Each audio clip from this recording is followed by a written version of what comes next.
Good day, learners! Welcome to Module 3 about prehistoric, ancient Egypt, classical Greek, and Roman era architectures. Here, our objectives are: compares the characteristics of artworks produced in prehistoric, Egyptian, Greek, and Roman era. 2. Creates a miniature using available materials guided by the concepts and ideas from prehistoric, Egyptian, Greek, and Roman era. And 3. Realizes the importance of concepts and ideas of architecture from prehistoric, Egyptian, Greek, and Roman era. So before we start, let's have a pretest. Here, you have to unscramble the letters to reveal the name of the given picture. You will only be given 5 seconds to unscramble the letters. Are you ready? Let's start.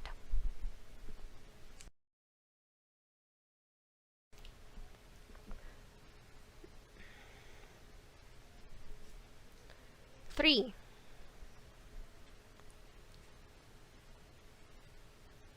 4,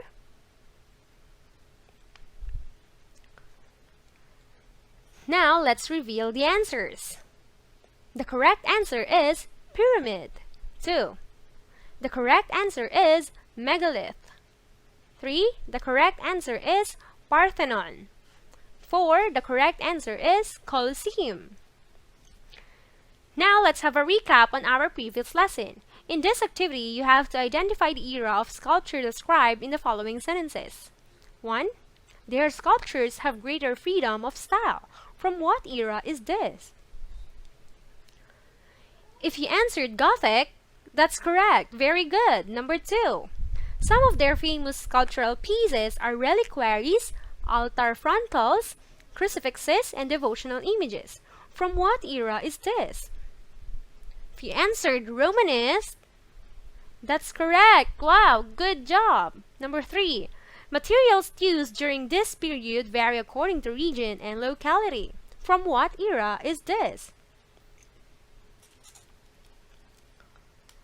If you answered prehistoric, that's correct. Bravo! Number 4. Symbolic elements such as forms, hieroglyphics, relative size, location, materials, color, actions, and gesture were widely used during this era. From what era is this? If you answered Egyptian, that's correct. Very good.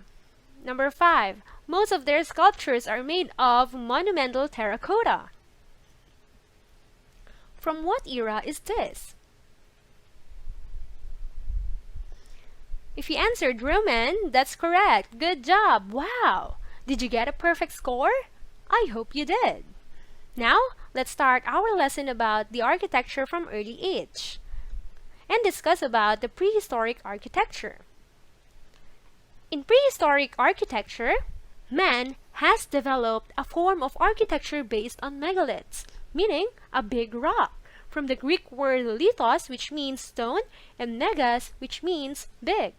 This architecture is made of huge stone blocks which were probably intended for burial. Megalithic monuments have always ignited man's imagination. They provided plenty of legends and superstitions. During this era, stones and rocks were associated with divinity. So there are 3 main types of megalith stones. First, we have menhir, a huge stone standing vertically in the middle of the field, arranged in rows, just like what you see in the picture. Next is called dolmens. The word dolmen originated from the expression taolmaen, which means stone table. These structures are in a form of table consisting of 2 huge standing stones supporting a horizontal giant stone, just like this. It is believed that it served as grave or as an altar. Another type is called cromlech, a Brythonic word where crom means bent or curved, and lech, which means slab or flagstones. Literally, it is a circle of standing stones, just like what you see in this picture. Now, let's discuss the Egyptian architecture. The Egyptian architectural design was developed during the pre-dynastic period 4000 BC. So let us know the characteristics of Egyptian architecture. 1. The structure has thick, sloping walls with few openings to obtain stability. 2. The exterior and interior walls, along with columns and piers, were covered with hieroglyphics and pictorial frescoes and carvings painted in brilliant colors. 3. Ornamentations were symbolic. 4. Temples were aligned with astronomically significant events like solstices and equinox with precise measurements. The pyramids of Giza are the most substantial ancient structures of the world. The 3 pyramids are the funerary structures of the 3 kings of the 4th dynasty from 2575 to 2465 BC. These pyramids were made highly confusing and with many tunnels to create confusion for grave robbers.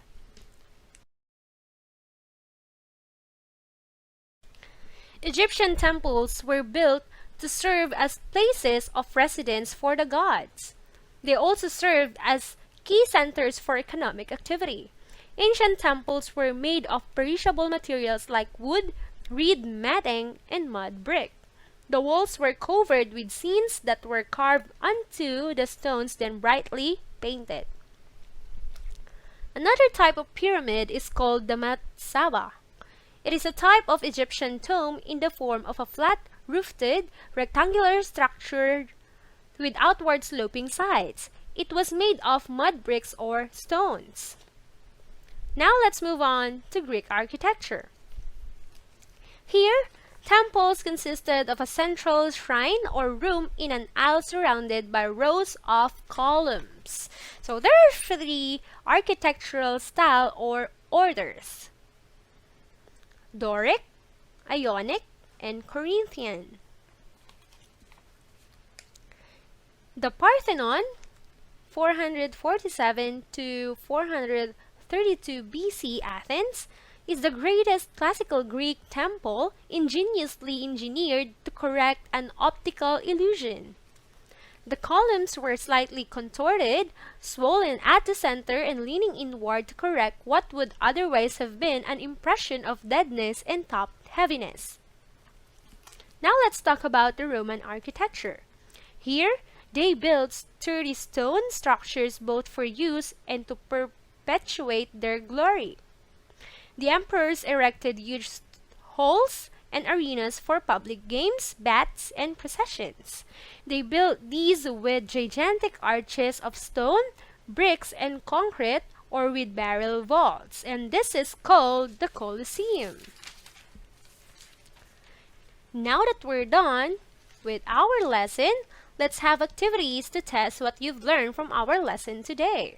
For your first activity, you have to draw the different forms of the early age architecture and identify the distinctive characteristics or materials used, etc., and purpose of architecture. Again, here, you have to draw the different forms of the early age architecture and identify the distinctive characteristics, material used, etc., and purpose of architecture.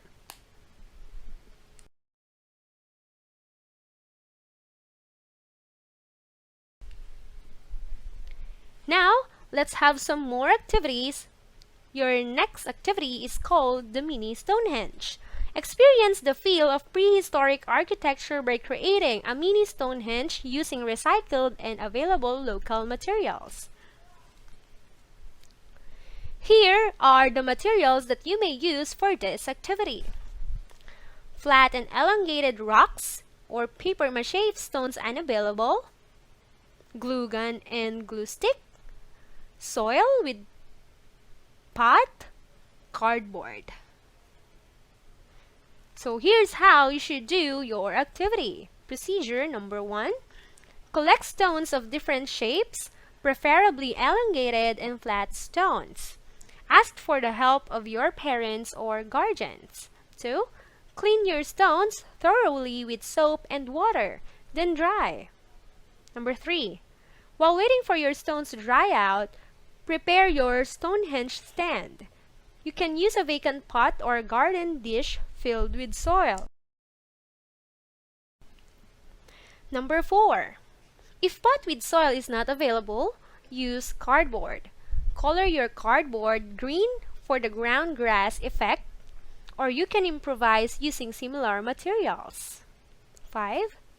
If the Stonehenge stand is ready, arrange your Stonehenge. Select from the 3 types of megaliths. Use glue gun or paste to stick your Stonehenge in place. Number 6.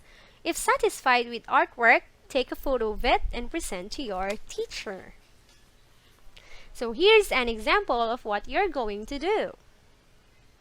Wow! Now let's have our wrapped up activity. Here you have to fill the statements below to complete the sentence. Prehistoric man has developed a form of architecture based on blank. The architecture is made of blank, which were probably intended for blank.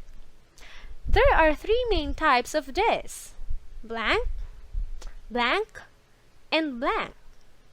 Next, Egyptian architecture. One of the most interesting Egyptian architecture are the blank, which are used as tomb for blank. The blank is a type of Egyptian tomb in the form of a flat-roofed rectangular structure with outward sloping sides. It was made of blank. Next, Greek and Roman architecture. The most noticeable feature of Greek and Roman architecture are the blank. There are 3 main types of this: blank, blank, and blank.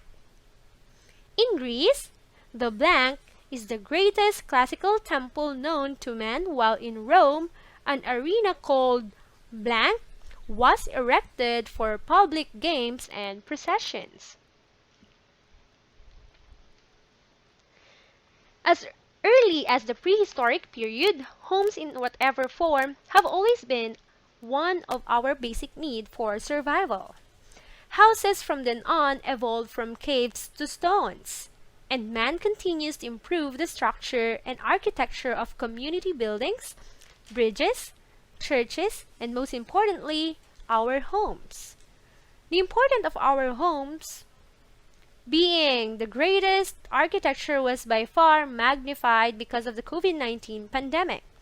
Thus, the government's call for stay-at-home was roaring loud during the outbreak of the COVID-19 pandemic. Why do you think staying at home is stressed out by the government? What are your reflections while staying at home and at the comfort of your home during this crisis? What are your stay-at-home adventures? Now, let's end our lesson with the post-test. So here, you have to choose the letter with the correct answer. Number 1. A prehistoric structure in a form of table consisting of 2 huge standing stones supporting a horizontal giant stone. A. Cromlech. B. Dolmens. C. Megalith. D. Menhir.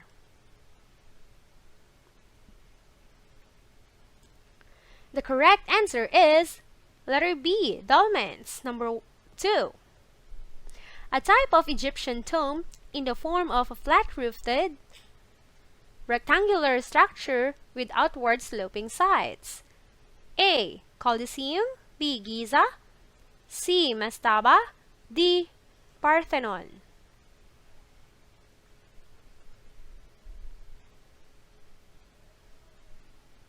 The correct answer is letter C. Mastaba. Number 3.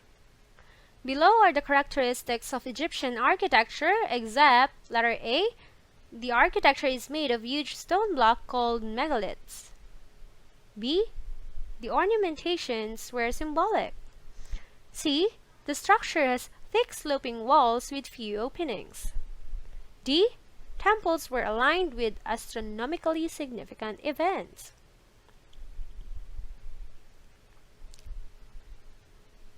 The correct answer is letter A. The architecture is made of huge stone blocks called megaliths. 4. A Greek classical temple with impressive columns ingeniously engineered to correct optical illusion? A. Colosseum, B. Giza, C. Mastaba, D. Parthenon.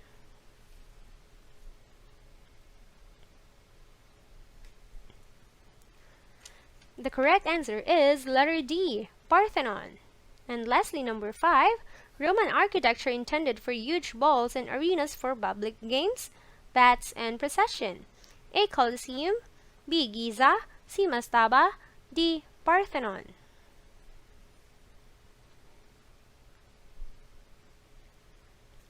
The correct answer is letter A, Colosseum. So that's all for today. I hope you've learned and enjoyed our lesson today. Thank you for listening.